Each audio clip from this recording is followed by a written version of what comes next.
warahmatullahi wabarakatuh. Selamat berjumpa kembali dengan channel Bela Agama yang merupakan branch daripada channel Benteng Umat ya. Pada malam hari ini saya merespon video yang diupload oleh Hagios Europe ya dari Paul Zeng. Di sini Paul Zeng menunjukkan sikap rendah ya, rendah akhlaknya ketika dia dikritik oleh viewersnya atau oleh komentatornya yang masuk dalam Zoom dia agar Paul Zeng berhati-hati, jangan mengungkit-ungkit permasalahan-permasalahan yang mungkin membangkitkan sentimen rasis atau di tahun 1998 itu 1998, karena memang sentimen rasis ini kan banyak dijadikan alasan. Contoh ya, Tamparagi ya menunjukkan kebencian ke Islam pernah disampaikan oleh Layar Teologi ya, oleh Rudipan ya. Dia termasuk korban daripada 1998 katanya. Kemudian Lindsay Murtadin atau Lindsay Durham dari Amerika yang sekarang ke Amerika pun sama. Saya dulu tuh kabur gara-gara 1998 loh. Islam itu jahat, Islam itu begini loh. Pertanyaannya, 1998 itu apakah kasus Islam melawan Chinese misalkan? Kan tidak ada partai Islam atau ormas Islam yang memprovokasi atau menggerakkan daripada kisruh di 1998. Tidak ada.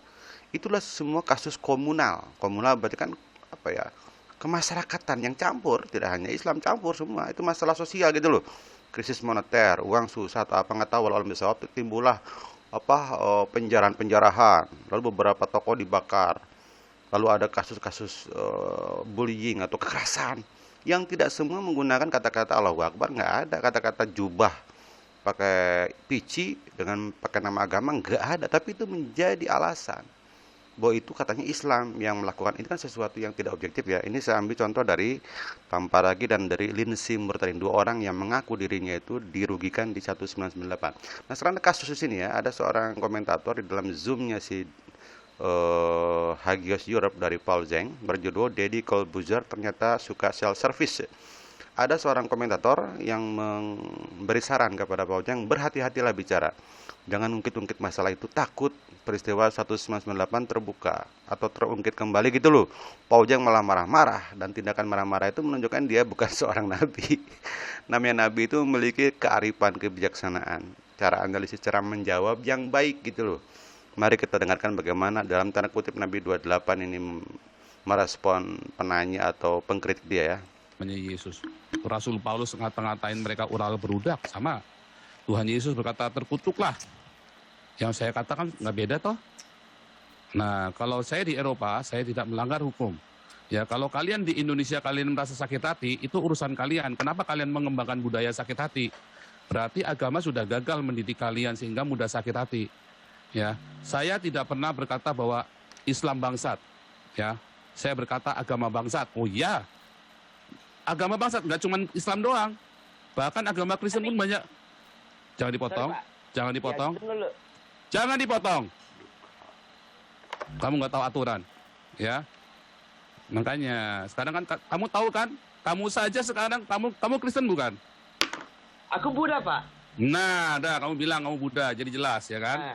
Nah, saya kasih tahu kamu ya, kalau kamu Buddha, ya, kamu mau ngatur-ngatur saya dengan cara agama saya pendeta, ini aturan saya, ya, Tuhan saya suruh saya bicara. Nah, masalah kamu nggak suka, itu urusan kamu, bukan urusan saya. Ngerti nggak? Sekarang kamu lihat semua orang Kristen di sini, semua setuju dengan yang saya omongin. Kamu Buddha, kamu nggak setuju, kenapa kamu atur-atur saya, kamu Buddha. Kalau kamu nggak setuju, kalau kamu sakit hati, itu suka-suka kamu. Mungkin kamu sudah lama kebiasaan takut sama orang Islam. Kamu sudah di-framing sama orang Islam untuk takut. Kamu Cina juga toh? Tionghoa toh? Boleh saya bicara ini, Pak? Nanti, kamu Tionghoa bukan? Iya, saya Tionghoa. Iya, kamu terbiasa jadi minoritas. Kamu terbiasa untuk di-framing, ditakut-takutin sama orang Islam. Tahu? Saya sudah hilang rasa takutnya. Saya bosan merasa takut. Kalau kamu takut, itu urusan kamu. Ya, kalau saya sudah nggak takut lagi. Udah, boleh saya bicara? Nggak boleh, bicara, karena saya harus jalan sekarang. Udah nggak boleh. Berarti ini kesempatannya cuma untuk Bapak berceramah sama saya. Kamu kan tadi sudah ngasih tahu saya. Saya tahu maksud kamu. Kamu tadi balik muter-muter lagi ke sana. Apa yang Bapak bilang gitu, Pak? Kamu sudah bantah, kamu bilang saya takut gitu. Saya tidak pernah takut sama agama Islam. Kenapa kamu tidak mau nampakkan muka? Lah, apa hubungannya dengan Berarti kamu takut. Udah, berarti kamu takut. Saya tunjukkan muka Nah saya, Pak. iya dong, Itu tambahkan muka saya. dong. Iya, tambahkan muka dong kalau kamu bilang nggak takut. Jangan bilang saya takut sama orang yang menghina agama-agama lain. Tidak, Pak.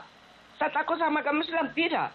Saya bertentang keras dengan Habib Rizik. Saya bertentang keras dengan Saya nggak urusan. Abdul Somad.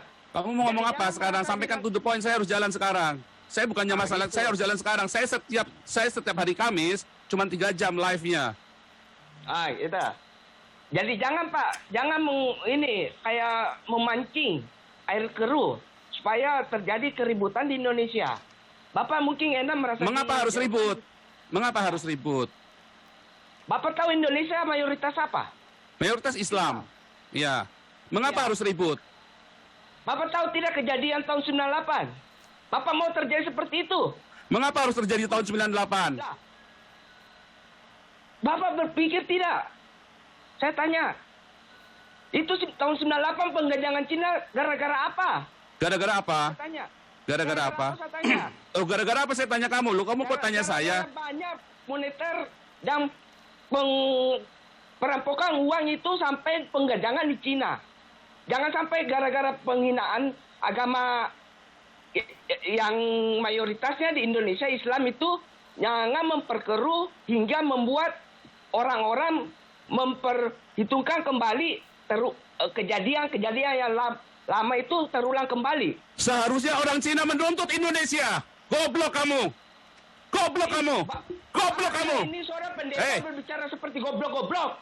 Kamu memang goblok, saya kasih tahu kamu. Nih, saya kasih tahu kamu ya. Mengaku dengan Kamu diam. Kamu goblok. Kamu mau di-framing sama orang Islam. Kamu ditakut-takuti orang Islam. Seumur hidupmu kamu takut 98. Orang Islam sengaja bikin kamu takut. Bodoh kamu mau ditakut-takutin. Kamu harus lepas dari rasa takut. Itulah saya bicara. Kamu takut ketika saya bicara dengan keras. Bodoh kamu anak muda. Umur saya sudah hampir 50 tahun. Kamu anak kemarin sore, kamu tidak tahu rasanya seperti apa takut. Saya tahu rasanya takut. 98 saya dari situ. Kamu ada di mana? Kamu anak kemarin sore tahu apa tahun 98? Saya dari tengah-tengah 98. Kamu tahu apa tentang tahun 98? Keluarga saya ada yang jadi korban tahun 98. Kamu tahu apa tentang 98? Bodoh kau. Mau ditakut-takutin kau sama orang Islam. Ini saatnya untuk berteriak. Kalau ada orang Islam yang tidak berani, sampai ada orang Islam yang berani membunuh orang lain gara-gara omongan saya, berarti terbukti omongan saya benar bahwa agamanya Islam itu biadab. Ya, itu kan jelas, tapi framingnya sama. Selalu yang jadi victim itu Islam. Kesannya lah bahwa 1998 yang adalah peristiwa politis, peristiwa ekonomis, resesi ekonomi, peristiwa komunal gitu. Komunal ya, ingat ya. Peristiwa penjarahan itu kan komunal, tidak mengatasnamakan agama, tidak ada ormas Islam yang menyuruh melakukan tindakan-tindakan rusuh di 1998. Tidak ada partai politik yang mengatasnamakan Islam yang menyuruh tindakan seperti itu. Tetapi kenapa kok Islam menjadi framing victim gitu, menjadi victim, menjadi korban. Soalnya kesannya semua itu gara-gara Islam, dan Islam itu perlu dibalas. Ini sesuatu yang tidak adil ya sekarang. Dan ini kejadiannya sama. Pendapat dari Tamparagi yang disampaikan oleh Layar Teologi mengatakan bahwa Tamparagi itu begitu karena begini loh. Dia tuh terkena kasus 198, bla bla bla bla. Lindsay Murtadin yang sekarang jadi Lindsay Durham di Amerika pun sama, kabur kata gara-gara 1998. Dan tembakannya ke agama Islam. Pertanyaannya, kenapa ke agama Islam? Siapa sih yang menyuruh kerusuhan 1998? Apakah menggunakan ormas Islam, partai Islam, tokoh Islam? Itu jadi masalah yang perlu kita klarifikasi ya. Silakan dinyalakan mikrofonnya.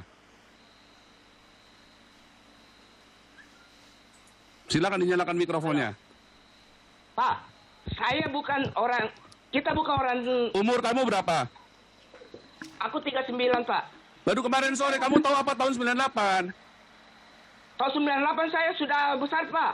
Saya Umur sudah besar SMA. umur apa? Kamu ada di mana? Kamu tinggal di kota mana tahun 98? Saya di Makassar, Pak. Nah, kamu tahu apa tahun 98? Kamu nggak tahu apa-apa tahun 98. Aku kelahiran 82, Pak. Jangan cuma Bapak yang merasa tahu tentang kejadian tahun 98. Kamu tahun 98 tuh kamu masih pakai popok, nak. Aduh, kamu ngajarin saya tahun 98. Aku kelahiran 82. Paham tidak, Pak? Kamu tahun 98 masih pakai pokok, nak. Aduh. Bodoh kamu mau ditakut-takutin 98. Udah cukup, kamu berikan informasi yang tidak baik. Ya, dia kelahiran 82. Kejadiannya adalah 98. Oke. 98 dikurangi 82 berapa? Oke, 98 dikurangi 82 berarti dapatnya adalah 16. Berarti apa? Pak Duka yang orang Chinese itu yang adalah Buddha gitu. Dia berumur 16 tahun. 16 tahun berarti seumur SMA. Berarti dia sudah tahu masalah itu, sudah melihat dan merasakan dan sudah bisa menganalisis, ingat ya, sudah bisa menganalisis apa masalahnya. Ya demikian, sekarang ini sesuatu yang perlu dicermati oleh Bapak Paulceng ya. Ini sebuah saran yang bagus untuk tidak bebas sendiri orang lain yang menjadi efek sampingnya. Itu kenapa para gereja pun membuat klarifikasi, minta maaf atas nama kekristenan bahwa Paulceng bukan, tidak mewakili Kristen. Mereka khawatir bahwa ini menjadi bola liar gitu yang membuat friksi penajaman antara Islam dan Kristen. Padahal kita sudah hidup bersama dalam Pancasila kan, teposeliro gitu loh, dengan saling menghargai gitu loh. Berbeda pendapat boleh, berdialog boleh gitu, tetapi tidak boleh saling menghujat atau apa ya. Selain demikian saja postingan daripada Bela Agama, mudah-mudahan dapat bermanfaat. Billahi taufiq walhidayah. Assalamualaikum warahmatullahi wabarakatuh.